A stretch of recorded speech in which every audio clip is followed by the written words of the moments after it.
हिंदू इलाकों का जिक्र आखिर क्यों नहीं किया जाता है आपकी सरकार की ओर से? उनके त्योहारों का जिक्र क्यों नहीं किया जाता है? और मैं तो नवरात्र को लेकर सवाल पूछ रही हूं।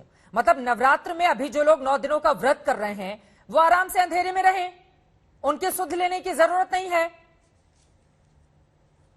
मैं बोलूं चित्रा जी? जी बिल्कुल मुकेश जी बोलिए, आप ही से ये सवाल है। हाँ, मेरे से सवाल संबित जी ने भी किया, उसका भी जवाब दूंगा। मेरा ये कहना है, पहली बात तो मैंने ये नहीं कहा कि मैं आपसे बड़ा ब्राह्मण हूं, संबित जी गलत इंटरप्रेट मत कीजिए। दूसरी बात, चित्रा जी ने मुझे ब्राह्मण कहा, मैंने ब्राह्मण का सवाल नहीं उठाया।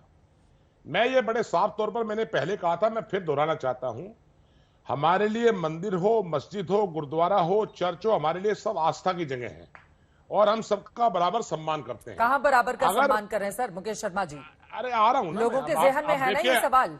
आप मुझे कहती है मैं बीच में ना बोलूं, आप हमें सुनना नहीं चाहते, हमारे पक्ष को नहीं सुनना चाहते। मैं तो सवाल पूछूंगी ना, मुझे तो नहीं रोकिएगा ना आप। नहीं आप मुकेश शर्मा जी, मैं तो सवाल पूछूंगी ना आपसे, इसीलिए तो बुलाया है आपको जवाब देने के लिए। अब मुझे भी सवाल पूछने से आप मना कर देंगे तो यहाँ पर रैली थोड़ी ना चल रही है भाषणबाजी के लिए।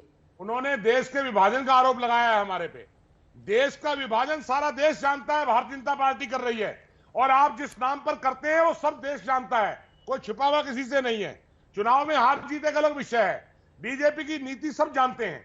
मैं ये कहना चाहता हूं, हमारे लिए सब बराबर है। हम होली दिवाली पर, त्योहारों पर ऐसी व्यवस्थाएं करते रहे हैं, इसमें कोई हमने गुनाह नहीं किया। जहां तक आपने पार्षद का नाम लिया है, जो गुनाह करेगा एक कांग्रेस की सरकार में हो सकता है, हम कभी गुनाहगार को बख्शते नहीं है। ये आपकी सरकारों में होता है, शक्ल देखकर टीका करने का काम हमारी सरकारों में नहीं होता है। और आपने जो राहुल जी के बारे में टिप्पणी की है, मुझे उस पर सख्त इतराज है। हिंदू का सर्टिफिकेट लेने के लिए बीजेपी के प्रमाण की जरूरत नहीं है। कोई बीजेपी हिंदू का सर्टिफिकेट बांटने की यूनिवर्सिटी नहीं है, ये गलतफहमी आप दिमाग से निकालिए। ठीक है, हाँ, ये सर्टिफिकेट बांटना बंद करिए आप। ठीक है, मुझे आपके सर्टिफिकेट की जरूरत है। आचार्य प्रमोद कृष्ण जी भी हमारे साथ जुड़ चुके हैं, उनके साथ में चर्चा में आगे बढ़ूंगी, लेकिन संबित पात्रा आपकी बात पर मुस्कुरा रहे हैं। पार्टी के लिए सब बराबर है और सबके लिए सबका सम्मान करते हैं। सर सबका सम्मान करते हैं तो वो दिखना भी तो चाहिए ना, वही मैं सवाल पूछ रही थी। लेकिन ये जुबान से जितना सबका सम्मान निकल रहा है, सर सर्टिफिकेट की बात नहीं है ना। मैं तो आपसे बार बार सवाल पूछ रही हूँ, त्योहार तो उन लोगों के लिए भी है ना जो 9 दिनों के व्रत में हैं। आपको राजस्थान में किसी ने कहा कि नवरात्रों में मंदिरों में बिजली नहीं है? सर अभी कोई आदेश तो ऐसा मैंने देखा नहीं, मैंने आदेश तो ऐसा कोई देखा नहीं। मंदिरों और मस्जिदों की बात नहीं हो रही है, मंदिर मस्जिद की बात नहीं हो रही है। रमजान में मुस्लिम बाहुल्य इलाके और हिंदू बाहुल्य इलाके, इसको लेकर यहाँ पर चर्चा हो रही है मुकेश शर्मा जी। यहाँ पर इस बात को लेकर चर्चा हो रही है। अगर समानता रखिए तो सब में रखिए, प्रक्रिया है तो बांटने की, फिर क्या सोचेगा दूसरा वर्ग? आपको किसी ने कहा है राजस्थान के मंदिर में बिजली नहीं है? मंदिर की क्यों बात हो रही है यहाँ पर? हिंदू बाहुल्य इलाके में क्या इस तरह का कोई आदेश है कि नवरात्रों में वहां पर बिजली नहीं काटी जाए? मुकेश शर्मा जी, मुकेश शर्मा जी, यहाँ पर मुस्लिम बाहुल्य क्षेत्र की बात हो रही है, मस्जिद में बिजली देने की बात नहीं हो रही है। हिंदू बाहुल्य में, एक सेकंड सर आप बोलिए ना, आप बताइए कि नवरात्रों में 9 दिन तक नहीं जाएगी बिजली, इस तरह के आदेश कहाँ दिए गए हैं? आप मुझे उस जिले का नाम बताइए जहां नवरात्रों में बिजली जा रही है, मैं ठीक करवाऊंगा। बताइए आप नाम। सर ठीक करे, राजस्थान में आपकी सरकार है, ये काम भी मीडिया ही बताता फिरेगा, तो आपको वहां की जनता ने क्यों चुना है? बता दे, कोई बता दे। ठीक है, संबित जी आप क्यों मुस्कुरा रहे हैं? प्रमोद कृष्ण जी भी हमारे साथ जुड़ चुके हैं। आचार्य जी मैं आपके पास आऊंगी, लेकिन संबित पात्रा, उनकी बात पे आपको किस बात पर हंसी आ रही है?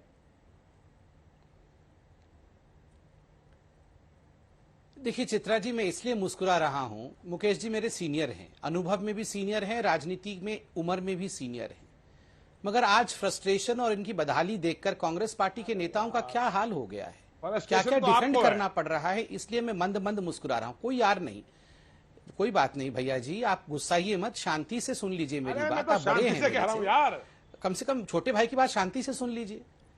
नहीं देखिए, आप शांति से सुन लीजिए, मन ही मन में बोलिए मत माइक पे, अभी सुन लीजिए। देखिए मुझे तो आश्चर्य इस बात का होता है, बार बार एक शब्द का इन्होंने इस्तेमाल किया, मुझे सर्टिफिकेट की आवश्यकता नहीं है, सर्टिफिकेट की आवश्यकता नहीं है। चित्रा जी, इस लोकतंत्र में सबसे बड़ा सर्टिफिकेट कोई देता है तो जनता जनार्दन देती है। कांग्रेस पार्टी का वर्चस्व कितना बड़ा था, आप सोच के देखिए, कैसा वर्चस्व। यही मुकेश जी जो आज आपके चैनल पे बैठे हैं, न जाने कितने बड़े नेता थे, कितने बार के ये विधायक थे। आज इन्हीं की गलत तुष्टीकरण की नीतियों के कारण कांग्रेस पार्टी का क्या हनन हुआ है, क्या ह्रास हुआ है, आप सोच के देखिए। फिर भी इनके व्यवहारों को देखिए, फिर भी इनकी नासमझी को देखिए। नहीं, आप मुकेश जी, कोई भी व्यक्ति, कोई भी मनुष्य हमेशा नहीं रहता है मुकेश जी। ये अहंकार का विषय नहीं है, ये चिंतन का विषय है। आपकी तुष्टीकरण की राजनीति को, भाई साहब मैं तो कुछ भी नहीं हूं, मैं तो धूल हूं, धूल। मेरी क्या औकात है, मगर सुन तो लीजिए, नाचीज की बात भी सुन लीजिए। मैं इतना बोल रहा हूं मुकेश जी, आप लोग, आपने आपको ब्राह्मण कहा, मैं नहीं कह रहा हूं ब्राह्मण कहना नहीं कहना उचित अनुचित है, उसके बावजूद आप इस तरह हिंदुओं के ऊपर आक्रमण करते हैं।